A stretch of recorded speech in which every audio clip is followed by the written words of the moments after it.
Bonjour à toutes et à tous, bienvenue pour ce tutoriel durant lequel je vais vous présenter comment installer et configurer la licence géométrique interface entre Creo et Mechanical. Pour commencer, nous allons installer l'interface Geom de la version 22R2. Une fois que vous l'avez trouvée, vous la sélectionnez, CAD Configuration Manager 22R2, un petit clic droit et démarrer en tant qu'admin. Peut-être que vous aurez besoin d'avoir des informations de votre IT. Une fois démarré, vous allez devoir rechercher Creo paramétrique, le sélectionner, et bien vérifier que le Workbench Associative Interface est sélectionné. Une fois fait, il vous restera à vérifier que l'installation où se trouve le Creo est bien définie, donc recherchez bien la version et jusqu'à paramétrique, et de la même manière, retrouvez le point BAT. Donc ici, vous avez une installation standard PTC et une installation standard Forcan. Une fois les chemins définis, vous allez sur CAD Config et il vous restera plus qu'à sélectionner l'option Configuration Select CAD Interface, vérifier si l'installation s'est faite avec succès.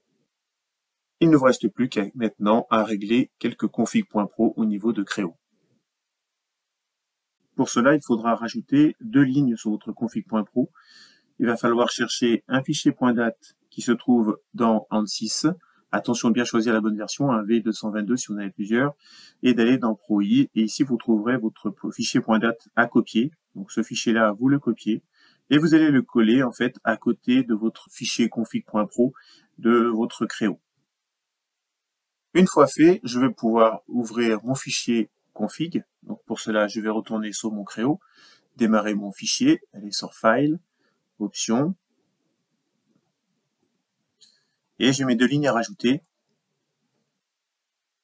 Dans votre config.pro, vous aurez la ligne ProTK-Date avec le chemin qui donne où se trouve le fichier .date que vous venez de copier.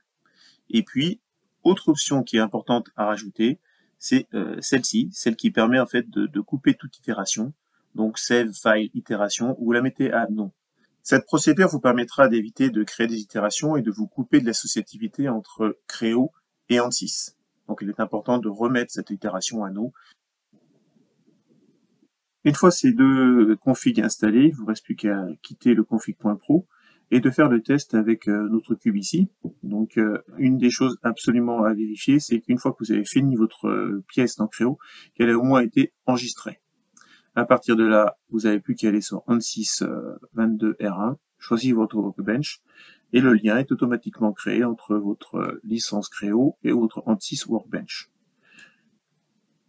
L'ouverture va vous permettre d'observer en fait ce lien entre les deux, avec la petite coche verte sur la géométrie, on reconnaît bien l'icône de Creo.